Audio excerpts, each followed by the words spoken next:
نحمده ونصلي ونسلم على رسوله النبي الكريم أما بعد فأعوذ بالله من الشيطان الرجيم بسم الله الرحمن الرحيم. آج انشاءاللہ العزیز ہم سورہ آل عمران کی آیت نمبر 98 سے سٹارٹ کریں گے. یہاں پہ اللہ تعالیٰ نے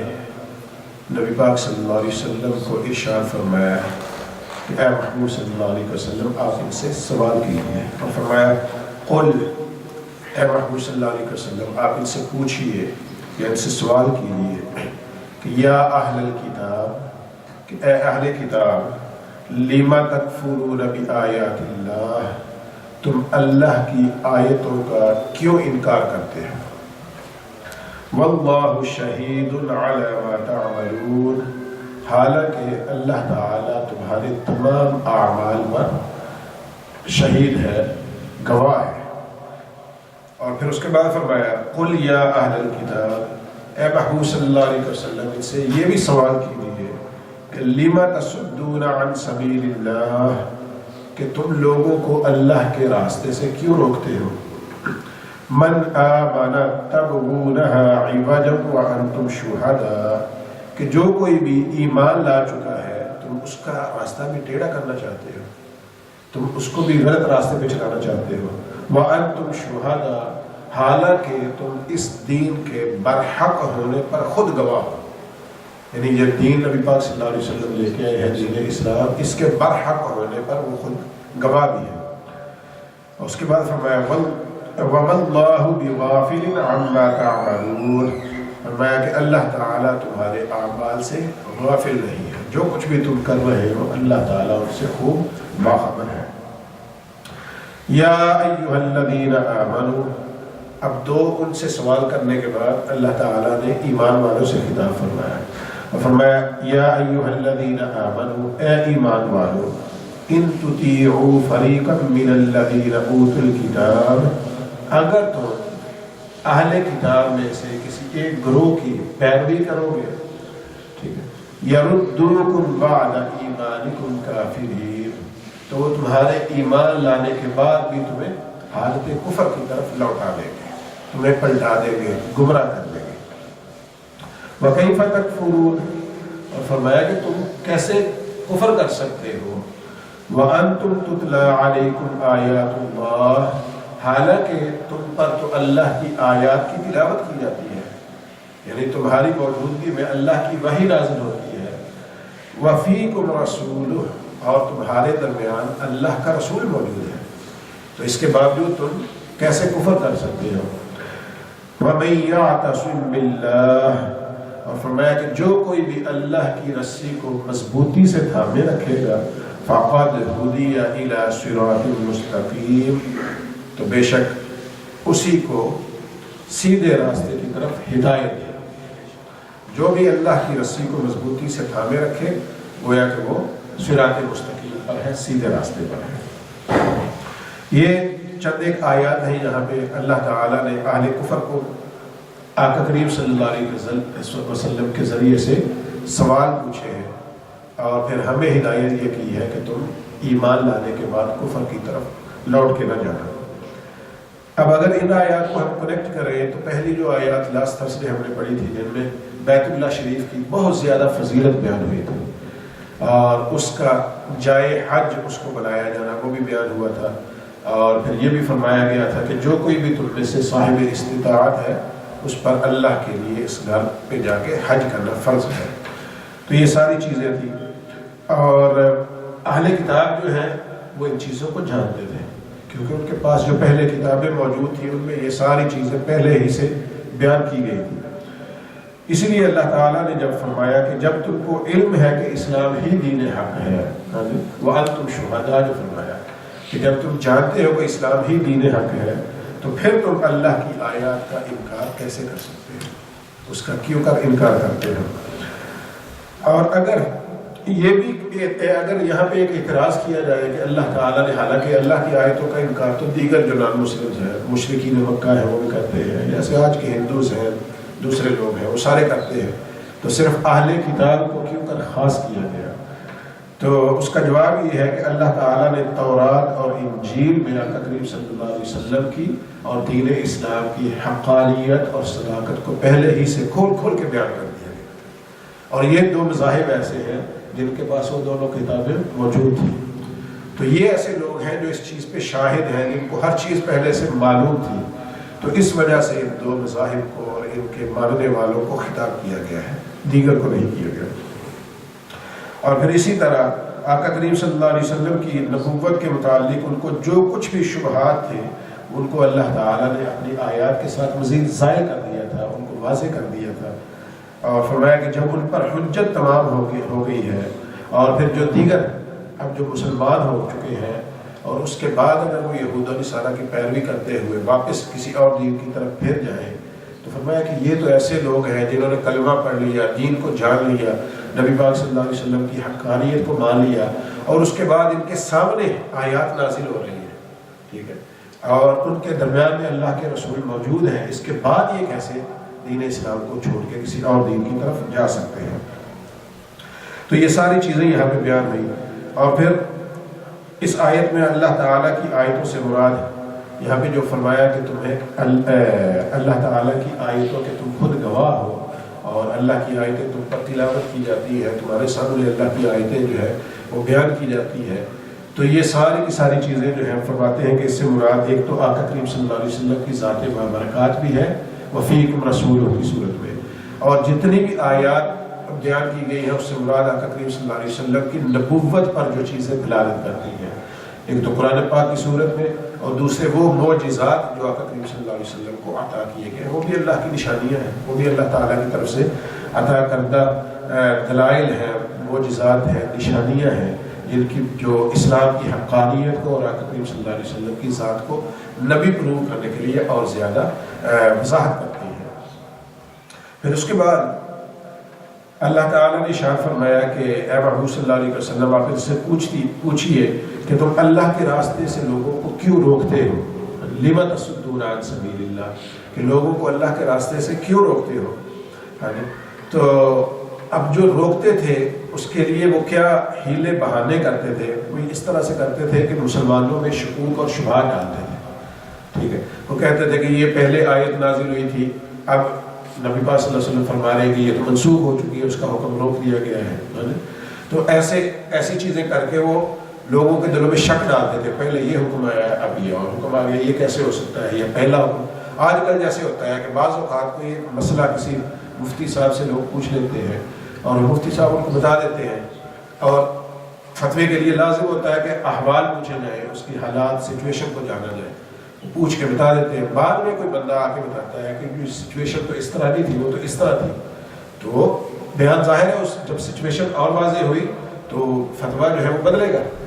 تو پھر بعد میں لوگ کہتے ہیں یہ کیسے مفتی ہے جی، کل انہوں نے یہ بتایا تھا، آج انہوں نے یہ بتا دیا، کل مشورہ، تو اس کا مطلب یہ دین بدل دیا ہے معاذ اللہ انہوں نے،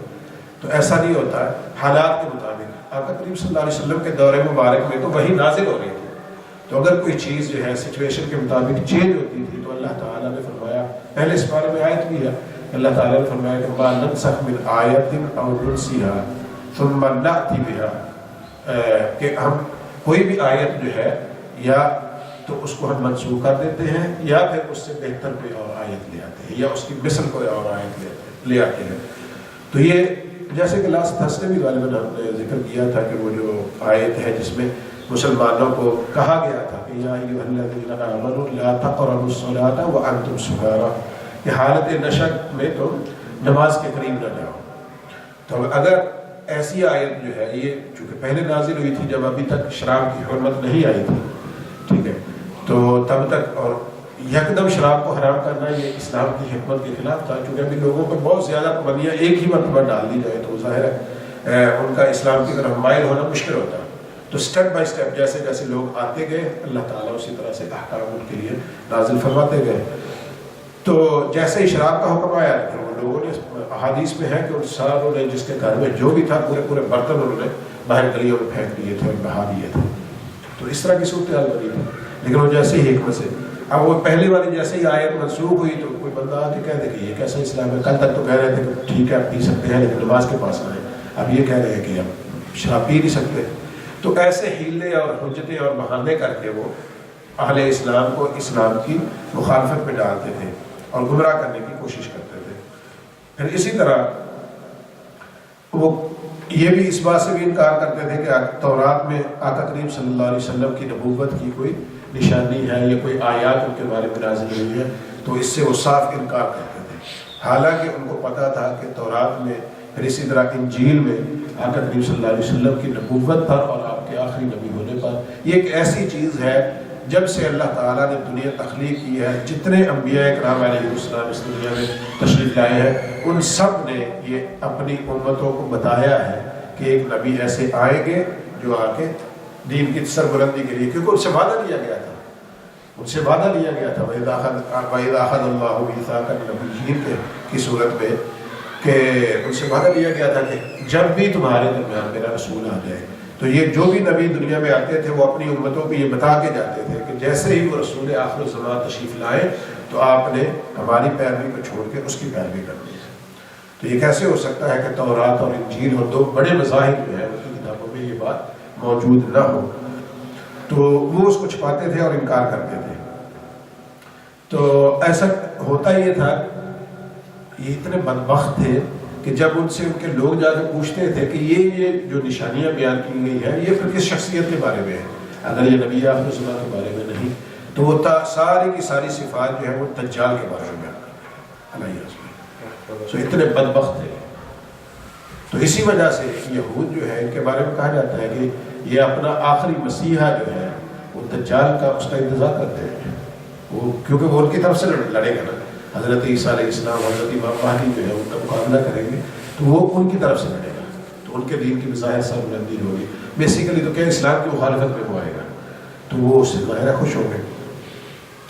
اور پھر اسی طرح یہ لوگوں کو بیت اللہ شریف کا حج کرنے سے روکتے تھے اور کہتے تھے کہ بیت المقدس جو ہے وہی قبلہ ہے، اس کی طرف حج کے لیے جاؤ۔ تو یہ ساری چیزیں جو ہیں ان کی وجہ سے اللہ تعالیٰ نے فرمایا کہ تم ایمان والوں کے راستے کو بھی ٹیڑھا کرنا چاہتے ہو، جو سیدھے راستے پہ چل پڑے ہیں تو تم ان کا راستہ بھی غلط کر رہے ہو، اس کو خراب کر رہے ہو۔ پھر اس کے بعد اگلی آیت میں اللہ تعالیٰ نے اہل ایمان سے خطاب فرمایا اور فرمایا کہ اے ایمان والو، اگر تم اہل کتاب کے ایک گروہ کی اطاعت کرو گے تو ضرور تمہیں تمہارے ایمان لانے کے بعد حالت کفر کی طرف لوٹا دیں گے۔ اب اس کا جو شان نزول ہے وہ یہ ہے کہ شاس بن قیس یہ ایک یہودی تھا، ٹھیک ہے، مدینہ منورہ میں رہتا تھا، تو اس نے مسلمانوں کے دو گروہوں میں ایک بہت بڑی جنگ کروانے کی کوشش کی۔ اوس اور خزرج یہ مدینہ منورہ کے دو بڑے قبائل تھے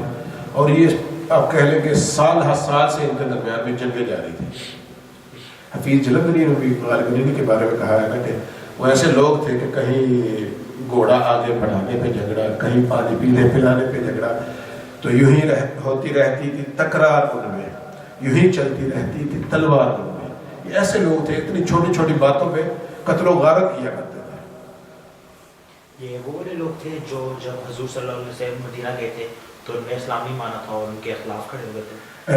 انہوں نے بات مان لیا تھا، انہوں نے آقا کریم صلی اللہ علیہ وسلم کی پیروی کی تھی اور مان لیا تھا اور دین اسلام پہ پکے کاربند ہو گئے تھے، لیکن ان میں سے ظاہر کچھ لوگ تھے اور جیسے ہی یہ ابتدائی طور پہ اسلام لائے تو اس کا یہ سارا واقعہ ہے ابھی انہوں نے ایمان لے آئے تھے، لیکن وہ منافقین تھے جن کا غالباً آپ پوچھ رہے ہیں کہ دل سے نہیں لائے تھے، بظاہر لے آئے تھے اور پھر جیسے ہی کوئی جنگ آتی ہے کوئی غزوہ آتا تو پھر پیچھے سے ہٹ جاتے تھے اور جب جیت کے مسلمان واپس آتے وہ کہتے ہیں تو تمہارے ساتھ ہیں، تو وہ مدینہ منورہ کے منافقین تھے۔ یہ لوگ جو ہیں یہ پختہ ایمان والے ہو گئے تھے، لیکن اللہ تعالیٰ نے ان کے بارے میں غالباً سورہ انفال میں بھی ہے کہ یہ آپس میں دشمن ہوتے تھے، تو اے محمد صلی اللہ علیہ وسلم آپ کی جو طبیعت میں نرمی ہے نا اس کی وجہ سے یہ آپ کے قریب بھی آئے ہیں اور آپس میں باہم شیر و شکر ہو گئے ہیں، آپس میں مل بیٹھے ہیں، کیونکہ ہمیشہ سے دشمنیاں تھیں۔ لیکن آقا کریم صلی اللہ علیہ وسلم اللہ تعالیٰ نے فرمایا کہ اگر آپ اے محمد صلی اللہ علیہ وسلم اگر آپ سخت دل ہوتے تو یہ لوگ آپ کے قریب نہ آتے، یہ آپ سے دور ہٹ جاتے ہیں، تو یہ آپ کی محبت ہے، آپ کی رحمت ہے جس کی وجہ سے یہ آپ کے قریب آتے ہیں۔ اب یہ جو یہودی تھا شاس بن قیس کے نام کا، اس کے بارے میں ہے کہ امام ابو جعفر محمد بن جریر طبری رحمۃ اللہ تعالی علیہ وہ کہتے ہیں کہ زید بن اسلم بیان کرتے ہیں کہ شاس بن قیس ایک بوڑھا یہودی اور کٹر کافر تھا، مسلمانوں سے سخت بغض رکھتا تھا. ایک دن اس نے دیکھا کہ اوس اور خزرج کے کچھ لوگ آپس میں بیٹھے ہوئے ہیں اور آپس میں باہمی الفت اور محبت کی باتیں کر رہے ہیں. ٹھیک ہے, تو ان کی الفت اور محبت کو دیکھ کے اس کو اور زیادہ غصہ آیا. تو اس نے کیا کیا کہ ایک یہودی کو وہاں بٹھا لیا اپنے ساتھ. ٹھیک ہے, ان کے پاس جا کے نا ایک یہودی کو ادھر بٹھا کے تو بلند آواز میں باتیں کرنے لگا اور پرانے قصے چھیڑنے لگا کہ فلاں جو ہے اوس کا فلاں بندہ, اس نے خزرج کے یہ لوگ مار دیے تھے, انہوں نے اس کے خلاف یہ کیا تھا, تاکہ یہ لوگ سن لیں اور ان میں آپس باہمی جو پرانی مخالفت ہے وہ جم جائے. تو اس طرح سے اس نے کیا اور پھر جنگ بعث کے متعلق اشعار پڑھنے لگا. تو اس کا رزلٹ کیا ہوا کہ اوس اور خزرج جو ہے وہ پچھلے اس کے سن کے نا تو ان کو واپس اپنی آباء و اجداد کی جو بہادری تھی وہ بھی یاد آئی اور ان کی جنگیں تھیں وہ بھی یاد آئی. تو پھر سے آپس میں جگڑنا شروع ہو گئے اور جگڑنا شروع ہوئے, یہاں تک ہوا کہ ان میں آپس میں پھر سے ٹھن گئی اور جنگ کے لیے تیار ہو گئے. اور پھر جنگ تیار ہوئے, پھر یہاں تک کہ وہ لڑ پڑے آپس میں اور ان کے درمیان میں ایک زبردست جنگ ہوگی اور پھر اس میں اوس جو ہے وہ فتح یاب ہوئے. ٹھیک ہے, تو اس نے کیا کیا کہ ان جنگوں کی جو چنگاریاں تھی وہ پھیلائی, اس نے خوب جو ہے نا ان کو آپس میں بھڑکایا. تو صورتحال یہ بنی کہ ادھر یہ خبر جو ہے وہ آقا کریم صلی اللہ علیہ وسلم کو پہنچی مدینہ شریف میں. یہ بھی مدینہ میں تھے, ظاہر ہے تھوڑا آؤٹ ہو گئے, باہر ہو گئے, کہیں پہ بیٹھے باتیں کر رہے. تو اب کیا ہوا کہ آقا کریم صلی اللہ علیہ وسلم جو ہے وہ جب جیسے ہی آپ کو یہ خبر پہنچی تو آپ چند مہاجر صحابہ کرام علیہ رضوان کو ساتھ لیے, فی الفور جو ہے وہاں پہ تشریف لے گئے اور فرمایا کہ مسلمانوں اللہ سے ڈرو, کیا تم زمانہ جاہلیت کی طرح واپس آپس میں چیخ و پکار کرتے ہو, کیا تم واپس آپس میں لڑنا جھگڑنا چاہتے ہو, تو یہ سارا کچھ کرنا چاہتے ہو, حالانکہ تمہارے پاس تو اللہ کی طرف سے ہدایت آ چکی ہے اور تمہارے پاس اللہ کی طرف سے رسول آ چکے اور تم اسلام کی دولت سے مشرف ہو چکے. ٹھیک ہے, تو اس کے باوجود پھر تم جو ہے وہ جاہلیت کی طرف واپس پلٹ رہے ہو, یہ سارا کچھ کر رہے ہو. تو اب کیا ہوا کہ تب مسلمانوں کو واپس احساس ہوا کہ یہ ہم کیا کر رہے ہیں, کس طرف ہم واپس جا رہے ہیں. تو انہوں نے پھر سے واپس میں آپسی میں صلح کی, آپس میں ایک دوسرے سے گلے ملے, ایک دوسرے کو معاف کیا اور باہمی محبت جو ہے ان کے درمیان میں واپس آ گئی. تو یہ ایک اس کا بیک گراؤنڈ تھا جس کے بارے میں اللہ تعالیٰ نے فرمایا کہ اے اہل ایمان, اگر تم ان کی پیروی کرو گے, اہل کتاب میں سے کسی کو ہوگی, تو پھر یہ کیا کرے گا, یہ تو تمہیں واپس حالت کفر کی طرف بڑھنا دے. اور پھر مسلمانوں کو واپس خطاب کرتے ہوئے فرمایا کہ تم تو ایمان کو پا چکے ہو, اسلام کو قبول کر چکے ہو, وحی کو دیکھ چکے ہو, نبی پاک صلی اللہ علیہ وسلم کو دیکھ چکے ہو, وہ تمہارے درمیان موجود ہے, اس کے بعد بھی تم ان کے باتوں میں آ جاتے ہو. تو ایسا نہ کرو, اگر ایسا کرو گے تو پھر تم کافروں میں شامل ہو جائے گا, ان کی طرف واپس پلٹ جاؤ گے. تو یہ اس کا شان نزول ہے. پھر اسی طرح اللہ تعالیٰ نے فرمایا کہ تم مسلمانوں کو مخاطب کر کے تم کیسے کفر کر سکتے ہو, حالانکہ تمہارے درمیان میں تو اللہ کی آیات نازل ہوتی ہیں, تمہارے درمیان میں اللہ کے رسول موجود ہیں, تو اس سب کے باوجود تم کیسے کفر کر سکتے ہو.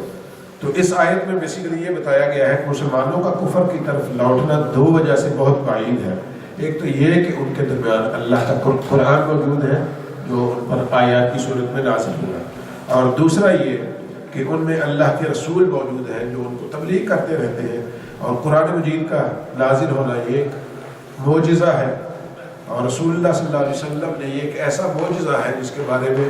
اللہ تعالیٰ نے بھی قرآن مجید میں آیات نازل فرمائی, بار بار نان مسلم کو چیلنج کیا ہے, یعنی بار بار چیلنج کیا ہے کہ کیا ایسی کتاب کی طرح تم کتاب لا سکتے ہو, اگر تم سچے ہو تو کر کے دکھاؤ.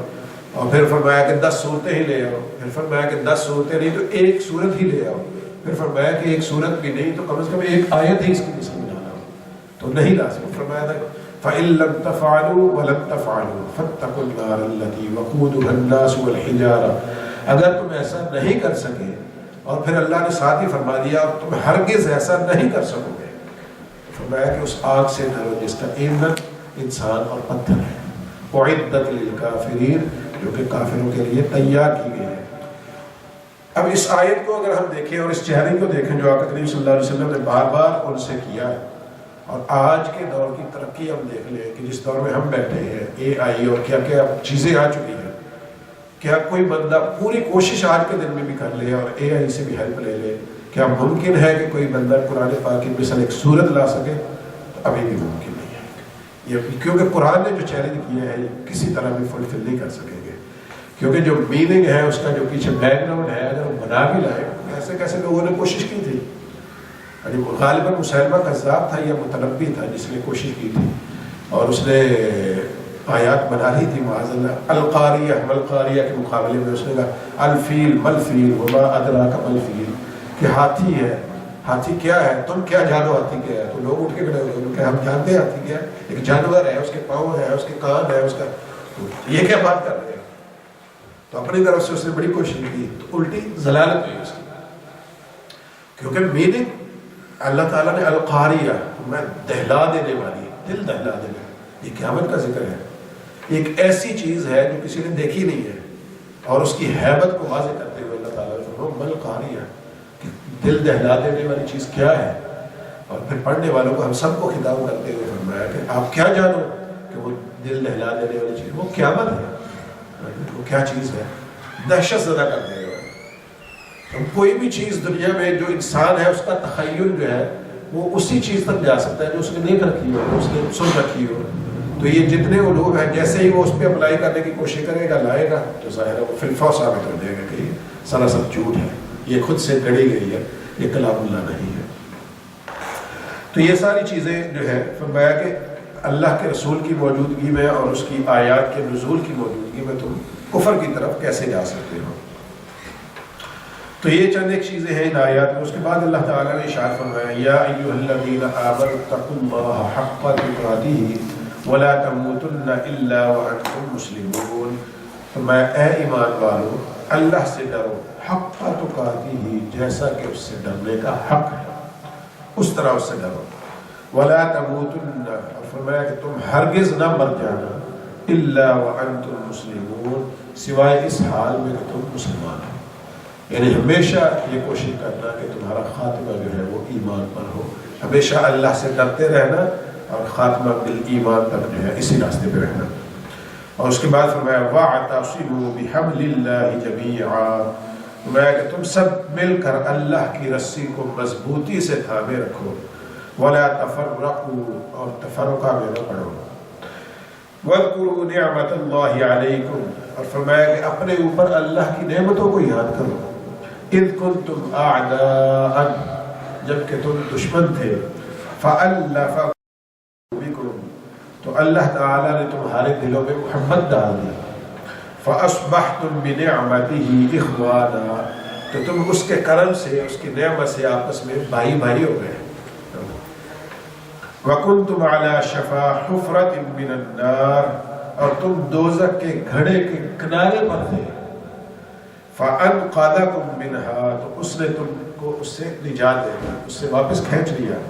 كَذَلِكَ يُبَيِّنُ اللَّهُ لَكُمْ آيَاتِهِ، فرمایا اسی طرح اللہ تعالیٰ تمہارے لیے اپنی آیات کو کھول کھول کے بیان فرماتا ہے، لَعَلَّكُمْ تَهْتَدُونَ، تاکہ تم ہدایت پا جاؤ۔ تو یہ والی جو آیات مبارکہ ہیں ان میں سب سے پہلے تو اللہ تعالیٰ نے مسلمانوں کو اہل کتاب کے گمراہ کرنے والے کردار سے پہلے ہمیں خبردار کیا، اور اس کے بعد فرمایا کہ اے ایمان والو ان کے کردار سے خبردار رہتے ہوئے اللہ تعالیٰ سے ڈرو، اور ایسا ڈرو جیسا کہ اس سے ڈرنے کا حق ہے۔ آج کے دن میں اگر ہم اپنے احوال دیکھیں تو ہم اللہ سے اگر ڈرے نہیں، یقین مانے ہم کوئی گناہ کر نہیں سکتے، ہم آپس میں جتنا ایک دوسرے سے ڈرتے ہیں، اپنے بہن بھائیوں سے ڈرتے ہیں، اپنے دوست احباب سے ڈرتے ہیں، اپنے رشتہ داروں سے ڈرتے ہیں، سچی بات یہ ہے اللہ تعالیٰ ہمیں کفر سے بچائے، ہم اللہ سے اتنا بھی نہیں ڈرتے۔ حقیقت حال یہی ہے کہ اگر کوئی گناہ ہم کرتے ہوئے ہم یہ سمجھے، اور ہم جو بھی گناہ کرتے ہیں ہمیشہ ہماری کوشش کیا ہوتی ہے کہ اس سے کوئی بندہ بھی خبردار نہ ہو جائے، جو بھی الٹا کام ہم کریں گے ہماری کوشش کیا ہوتی ہے کہ ہمارے اس گناہ سے، ہمارے اس برائی سے کوئی بھی خبردار نہ ہو جائے۔ تو کیا وہی گناہ کرتے ہوئے کبھی ہم یہ بھی سوچتے ہیں کہ اللہ تعالیٰ سے، کیونکہ ہمیں پتہ ہے کہ وہ تو ہر چیز سے خبردار ہے، اگر ہمیں پتہ ہو کہ کوئی اس پر خبردار ہے تو کیا ہم وہ گناہ کر سکیں گے؟ خود بخود اس سے باز آ جائیں گے۔ تو یہ ہوگا بیسیکلی اللہ سے ڈرنے کا حق، کہ ہم اللہ سے ایسا ڈریں جیسا اس سے ڈرنے کا حق ہے، تو ہم کبھی بھی اپنی زندگی میں کوئی بھی برائی نہیں کر سکتے۔ لیکن یہ خدا جانے یہ ہمارے لیے شاید ممکن ہی نہیں ہے، اور ہم اس کو بنانا بھی نہیں چاہتے، کیونکہ ہم اس سے باز نہیں آنا چاہتے گناہوں سے، ہم جب بات کر رہے ہیں۔ تو اللہ تعالیٰ نے تو ہمارے لیے یہ حکم فرمایا ہے کہ اے ایمان والو اللہ سے ڈرو جیسا اس سے ڈرنے کا حق ہے، اور پھر اس کے بعد ایک حکم تو یہ دے دیا کہ اس سے اس طرح ڈرو جیسا اس سے ڈرنے کا حق ہے، دوسرا حکم ہمیں یہ دیا ہے کہ تم صرف اور صرف حالت ایمان میں مرنا، اسلام کی حالت میں اس دنیا سے جانا، اس کے علاوہ کسی اور حالت میں تم نہ جانا۔ اور پھر تیسرا حکم ہمیں یہ بھی دیا کہ اللہ کی رسی کو مضبوطی سے پکڑ لو، ٹھیک ہے۔ اور چوتھا حکم ہمیں یہ دیا کہ تفرقہ میں نہ پڑو، آپس میں اختلاف جو ہے علمی اختلاف ہو جانا اور کسی طرح کے ایک ادب کے دائرے میں رہتے ہوئے یہ ممکن ہے، اس میں کوئی حرج نہیں ہے، لیکن ایسا لڑنا کہ آپس میں ایک دوسرے پر کفر کے فتوے لگانا اور لوگ غالب تک چلے جانا، یہ فرقہ بازی ہے، اور اس سے اللہ تعالیٰ نے ہمیں منع فرمایا ہے۔ اور پھر فرمایا کہ اللہ کی نعمتوں کو یاد کرو کہ کل تک تو تم آپس میں لڑتے جھگڑتے تھے، ایک دوسرے کے دشمن تھے، تو اللہ تعالیٰ نے اس اسلام کی بدولت تمہیں آپس میں بھائی بھائی بنا دیا، باہم ایک دوسرے کے ساتھ شیر و شکر کر دیا ہے۔ تو یہ اللہ کی نعمت ہے، اس کا کرم ہے، اس کا فضل ہے۔ تو فرمایا کہ اس کے رحمت سے تم اس طرح بنے ہو آپس میں بھائی بھائی۔ فرمایا کہ اس سے پہلے حالت تو یہ تھی، اگر تمہارے پاس ایمان اور اسلام نہ ہوتا تو تم تو جہنم کے گھڑے کے کنارے پہ پہنچے ہوئے۔ تو اللہ تعالیٰ نے اپنی رحمت سے تمہیں وہاں سے نکال لیا ہے، باہر ہٹا لیا ہے، پیچھے محفوظ کر لیا ہے۔ تو فرمایا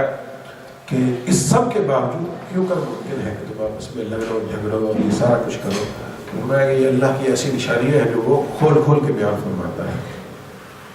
اب حضرت عبداللہ بن مسعود رضی اللہ تعالی عنہ بیان کرتے ہیں کہ رسول اللہ صلی اللہ علیہ وسلم نے فرمایا کہ اللہ سے ڈرنے کا حق یہ ہے کہ اس کی اطاعت کی جائے اور اس کی نافرمانی نہ کی جائے، اور اس کو یاد رکھا جائے اور اس کو کبھی بھی بھولا نہ جائے، اور فرمایا اس کا شکر ادا کیا جائے اور اس کی ناشکری سے بچا جائے۔ تو حضرت عبداللہ بن مسعود رضی اللہ تعالی عنہ کی جو روایت ہے کہ نبی پاک صلی اللہ علیہ وسلم نے جو ارشاد فرمایا، تو ہمیں یہ پتہ چلتا ہے کہ اللہ سے جو ڈرنے کا حق ہے وہ کیا ہے، وہ گویا کہ تقریباً یہ 4 چیزیں ہیں۔ وہ یہ ہے کہ اللہ کی اطاعت کی جائے اور اس کی نافرمانی سے بچا جائے، اس کو یاد رکھا جائے اور اس کو کبھی بھی بھلایا نہ جائے، اور اس کا شکر ادا کیا جائے اور ناشکری سے بچا جائے۔ 3 چیزیں ہیں جو حضرت عبداللہ بن مسعود رضی اللہ تعالی عنہ کی روایت کے مطابق کہ اللہ سے ڈرنے کا حق یہ ہے۔ اچھا، ایک اور چیز ہے خواتین کا قبروں پہ جانا، تو یہ والا جو ہے اس کے بارے میں منع بھی کیا گیا ہے اکرم صلی اللہ علیہ وسلم کی بارگاہ سے، لیکن حضرت عائشہ صدیقہ رضی اللہ تعالی عنہا پھر غالباً یہ والا اس حکم میں آئے گا جس میں آقا کریم صلی اللہ علیہ وسلم نے فرمایا تھا کہ پہلے میں تمہیں منع کیا کرتا تھا قبروں پہ جانے سے، فرمایا کہ اب تم جایا کرو۔ اس کی وجہ یہ ہے کہ یہ تمہیں آخرت کی یاد دلاتی ہے، ٹھیک ہے۔ تو اس حکم کے تحت غالباً حضرت عائشہ صدیقہ کا اگر عمل دیکھتے ہیں نا، وہ فرماتی ہے کہ جب نبی پاک صلی اللہ علیہ وسلم کا وصال ہوا، آپ کی جب قبر مبارک بنی، تو آقا کریم صلی اللہ علیہ وسلم یہاں پہ مدفون ہے، جس جگہ ابھی نبی پاک صلی اللہ علیہ وسلم کا روضہ مبارک ہے، یہ ایگزیکٹلی وہ حجرہ ہے جو حضرت سیدہ عائشہ صدیقہ کا کمرہ ہے رضی اللہ تعالیٰ جو یونی 7 جگہ اس طرح تو وہ ایک منٹ پہلے اس کو جانے دیں کنیکشن ہے۔ تو ایک وہاں پہ جو ہے، وہاں پہ آقا کریم صلی اللہ علیہ وسلم مدفون ہے۔ اب چونکہ گھر تھا حضرت عائشہ صدیقہ رضی اللہ عنہا کا، ٹھیک ہے، اور نبی پاک صلی اللہ علیہ وسلم کا گھر تھا، ٹھیک ہے، وہاں پہ وہ کمرہ تھا جہاں پہ نارملی آپ کے گھر میں آپ ایک کمرے میں آ جا رہے ہیں۔ تو حضرت عائشہ صدیقہ رضی اللہ تعالی عنہا فرماتی ہے کہ جب نبی پاک صلی اللہ علیہ وسلم کا وصال ہوا تو میں وہیں پہ چلی جاتی تھی اس کمرے میں، اسی طرح نارمل جیسے خواتین ہوتی ہیں گھر میں، پردہ کیا ہے یا نہیں کیا ہے، نارمل گھر کے حالات میں، ٹھیک ہے۔ پھر فرماتی ہیں کہ جیسے حضرت ابوبکر صدیق رضی اللہ تعالی عنہ ان کا وصال مبارک ہوا، ان کو وہاں پہ دفن کیا گیا، تو فرماتی ہیں کہ میں اسی طرح چلی جاتی تھی اپنے گھر کی طرح، کوئی اسپیشل پردہ کرنے کی مجھے ضرورت نہیں تھی، کیونکہ ایک میرے خامد تھے اور ایک میرے باپ تھے۔ پھر جیسے ہی حضرت عمر فاروق رضی اللہ تعالی عنہ ان کا وصال ہوا، ان کو وہاں پہ دفن کیا گیا، تو آپ فرماتی ہے کہ میں جب بھی وہاں پہ جاتی تھی تو میں پردہ کر دیا، کیونکہ اب جو ہے وہاں پہ وہ میرے غیر محرم ہے۔ تو یہاں سے ہمیں ایک تو یہ بھی ثابت ہوتا ہے کہ قبر پہ خاتون کا جانا وہ جائز ہے، جائز ہے، فرض واجب نہیں ہے، جائز ہے، وہ جا سکتی ہے۔ دوسرا یہ بھی ہے کہ پردہ کرنا اتنا زیادہ اہم ہے کہ سیدنا عمر فاروق رضی اللہ تعالیٰ عنہ جیسی ہستی بھی مدفون ہو اور وہ دفن ہو، یعنی وہ ظاہر اس دنیا میں موجود نہیں ہے، لیکن وہاں پہ ان کی قبر پہ بھی آپ جا رہے ہیں تو آپ کو پردہ کرنا ہے. چاہے جائے کہ آج آپ کسی کی قبر پہ جائیں اور بے پردہ ہو کے جائیں اور معاذ اللہ وہاں پہ جائیں جو کچھ ہم کرتے ہیں، تو ان چیزوں سے ہمیں حتی الوسع اجتناب کرنا چاہیے. خاتون کے لیے خاوند کی قبر پہ جانے کی اجازت ہے، والدین کی قبر پہ، اس کے علاوہ کو نہیں جانا چاہیے کہیں پہ. مطلب یہ بہتر یہی ہے. اور وہ جو ابھی ہم نے پڑھا ہے نا کہ تقویٰ تو یہی ہے کہ آپ کوئی مباح چیز ہے، جائز ہے، اس سے بھی احتیاط کریں. تو خواتین کو عام کمروں پہ نہیں جانا چاہیے. اگر وہ جاتی ہیں تو ہمیشہ پابندہ رہ کے جانا چاہیے، صرف اور صرف فاتحہ کی نیت سے اور اپنی آخرت کی یاد دہانی کی نیت سے، اس کے علاوہ نہیں جانا چاہیے. جانا جو ہے بتائیں. بسم اللہ الرحمن الرحیم. اللهم صل على سيدنا وقريبنا شفيعنا مولانا محمد وعلى اله وصحبه وبارك وسلم. ربنا تقبل منا انك انت السميع العليم وتب علينا انك انت التواب الرحيم. ربنا آتنا في الدنيا حسنة وفي الآخرة حسنة وقنا عذاب النار. یا الہ العالمین، آج کی ہماری اس ترجمہ القرآن کی کلاس کو مبارکہ بشرف قبولیت عطا فرما. میرے مولا ہم سب کو قرآن پاک کا صحیح فہم نصیب فرما. ہمیں قرآن پاک پر جیسا کہ ہم پڑھتے ہیں میرے مولا اس کو سمجھتے ہیں، پھر ہمیں اس پر عمل پیرا ہونے کی بھی توفیق عطا فرما. یا الہ العالمین، جیسے تیری منشا ہے، جیسے تیری رضا ہے اس پر عمل پیرا ہونے کی ہم سے، میرے مولا ہمیں ایگزیکٹلی اسی طرح اس پر عمل پیرا ہونے کی توفیق عطا فرما. جیسی تیرے پیارے محبوب صلی اللہ علیہ وسلم کی منشا ہے میرے مولا ایگزیکٹلی ہمیں اسی طرح اس پر عمل پیرا ہونے کی توفیق عطا فرما. یا الہ العالمین، قرآن پاک کے نور سے ہمارے چہروں کو منور فرما، ہمارے سینوں کو منور فرما، ہماری اس زندگی کو منور فرما، اور ہماری آخرت کو بھی قرآن پاک کے نور سے منور فرما. یا الہ العالمین، قرآن پاک پہ ہمیں ہمیشہ عمل کرنے کی توفیق عطا فرما. اور آج کی اس محفل کا، اس کلاس کا اہتمام جو ہے کھانے کا، وہ ہمارے محترم طارق بھائی کی طرف سے کیا گیا ہے میرے مولا. اس کا ثواب جو ہے میرے مولا ان کے اعزاء و کرام، ان کے والدین میں سے جو بھی اس دنیا سے جا چکے ہیں میرے مولا، ان سب کی ارواح کو پیش کر کے قبول و منظور فرما. میرے مولا سب کی قبروں کو جنت الفردوس کے باغوں میں سے باغ بنا، ان کی آخرت کی تمام منازل کو ان کے لیے آسان بنا. اور اس کھانے کا صدقہ میرے مولا، اس طعام کا صدقہ ان کے رزق میں، کاروبار میں، مال میں، جان میں، اولاد میں برکتیں عطا فرما. دینی دنیاوی نیک جائز خواہشات کو پورا فرما. ہر قسم کی آفات و بلیات سے ہمیشہ محفوظ فرما. جتنے بھی حاضرین ہیں، ہماری بہنیں بھائیاں موجود ہیں، بچے موجود ہیں، سب کا ایک ایک لمحہ یہاں پہ بیٹھنا قبول و منظور فرما. اور سب کو اس پر اپنے شایان نشان اجر عطا فرما. سب کی تمام خواہشات کو پورا فرما، سب کی تمام مشکلات کو دور فرما، سب کے لیے ہمیشہ آسانیاں پیدا فرما. اور مرنے سے پہلے میرا مولا ہم سب کو کلمہ شہادت نصیب فرما اور اسی پر ہمارا خاتمہ فرما. ربنا اغفر لنا ولاخواننا الذين سبقونا بالایمان ولا تجعل في قلوبنا غلا للذين آمنوا ربنا انك رؤوف رحيم. وصلى الله تعالى على خير خلقه ونور عرشه محمد وعلى اله وصحبه اجمعين.